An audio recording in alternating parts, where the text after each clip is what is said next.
Bubui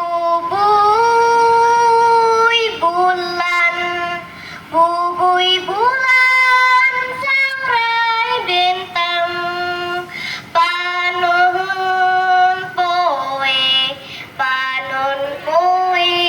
di sasate.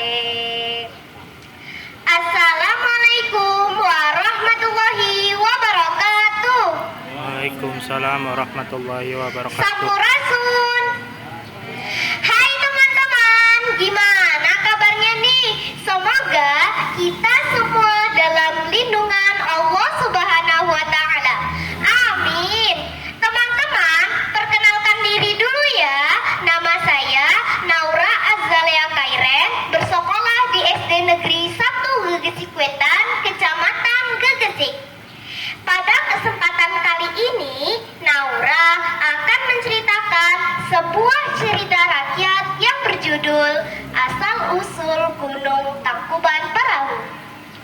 Cerita ini diambil dari buku cerita rakyat 33 provinsi yang ada di Indonesia yang diterbitkan oleh Lingkar Media Kabupaten Karanganyar, Provinsi Jawa Tengah.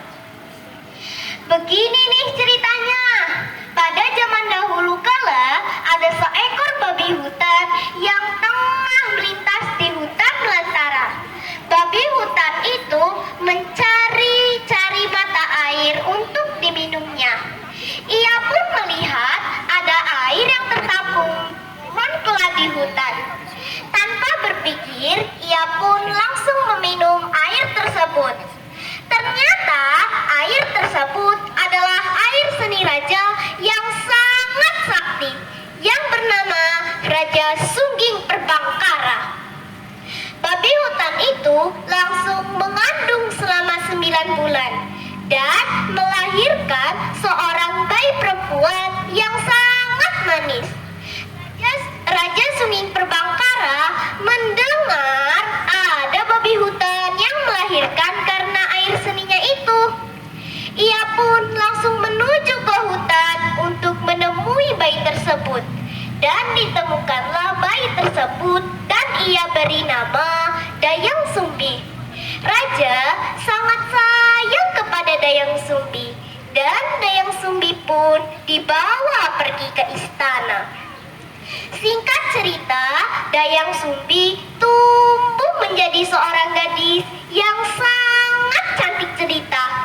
Banyak para raja-raja, pangeran, bangsawan yang ingin mempersuntingnya.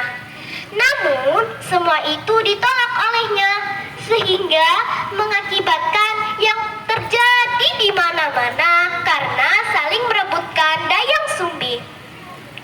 Demi menghindari peperangan, Dayang Sumbi memohon kepada sang raja untuk mengasingkan dirinya.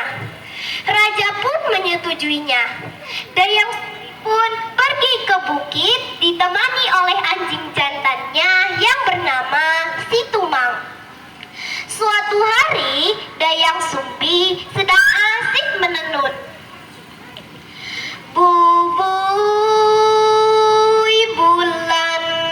Bubui bulan, sangrai bintang. Ternyata alat tenunannya itu terjatuh. Dayang Sumbi sedang malas untuk mengambilnya karena Dayang Sumbi sedang berada di atas ketinggian. Dan Dayang Sumbi pun bersumpah, jika ada yang bisa mengambil alat tenunanku, seandainya ia seorang perempuan, maka akan kujadikan sebagai seorang saudara.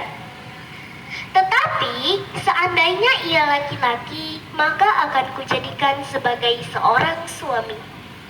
Tak disangka-sangka dan tiba-tiba Tumanglah yang mengambil alat tenunannya. Tak ada yang bisa dilakukan oleh Dayang Sumbi selain harus menepati janjinya.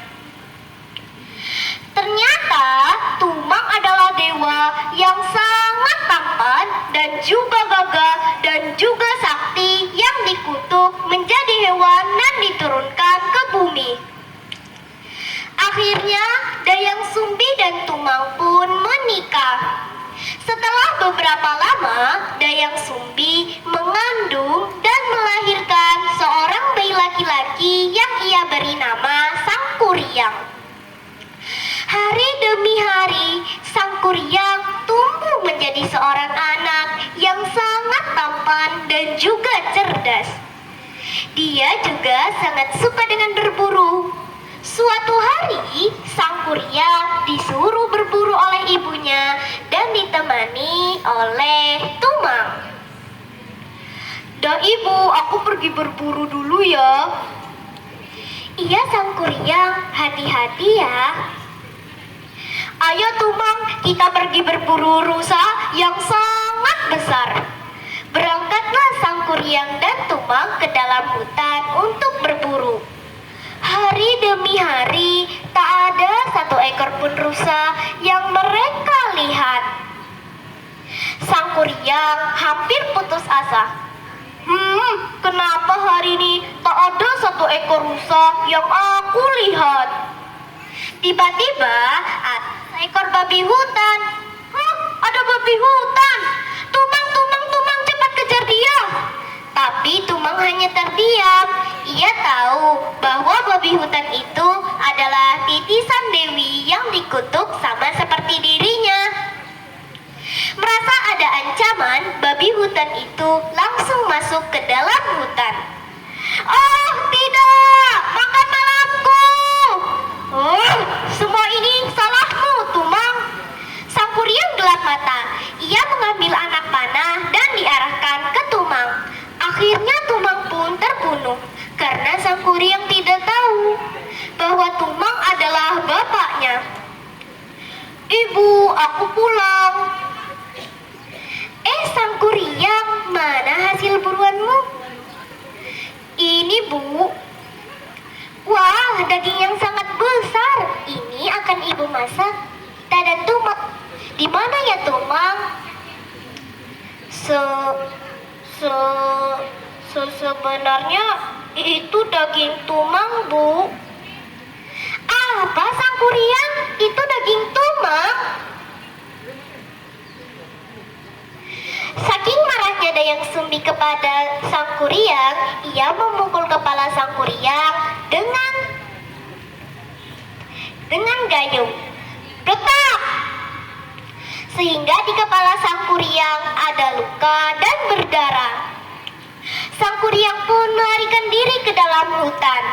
Konon, dalam pengembaraannya Sangkuriang, ia berguru dengan orang-orang yang ilmunya sangat sakti.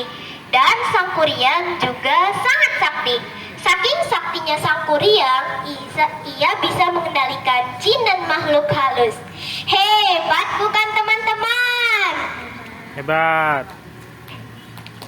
Sementara sepeninggalnya Sangkuriang, Dayang Sumbi sedang bertapa di tempat yang sunyi. Akhirnya Dayang Sumbi pun dianugerahi oleh para dewa untuk mendapatkan kecantikan yang abadi. Dalam pengembaraannya Sangkuriang, ia bertemu dengan seorang gadis yang sangat cantik, yaitu Dayang Sumbi. Mereka pun saling berkenalan dan saling jatuh cinta. Suatu hari, Dayang Sumbi sedang mencari kutu di kepala Sangkuriang. Ia terkejut melihat ada bekas luka di kepala Sangkuriang. Ia pun bertanya, mengapa luka itu bisa terjadi? Sangkuriang menjawab apa adanya. "Oh, berarti kamu adalah anakku, Sangkuriang. Aku tidak percaya bahwa aku akan menikahi anakku sendiri," kata Dayang Sumbi. Namun Sangkuriang tidak percaya. Ia tetap mendesak Dayang Sumbi mau menjadi istrinya. Dayang Sumbi meminta dua permintaan. Yang pertama, dibuatkan danau, dan yang kedua, dibuatkan perahu yang sangat besar, tapi hanya waktu 1 malam. Sangkuriang menyetujuinya karena ia akan dibantu oleh para jin. Dayang Sumbi melihat pekerjaan Kuryang hampir selesai. Ia pun membuat muslihat dengan cara memukul lesung di tengah malam sehingga ayam jantan pun berkokok. Kukuruyuk. Dan para penduduk pun mulai terbangun dan mulai menumbuk padi. Para jin pun kabur dan langsung meninggalkan pekerjaannya karena mereka kira hari sudah mulai pagi. Sang Kuryang sangat marah. Ia menendang perahu yang ia buat hingga terlempar dan terbalik. Aku tidak peduli, pokoknya kau harus menikah denganku. Sadarlah Sang Kuryang, kau adalah anakku sendiri. Tiba-tiba ada ledakan yang sangat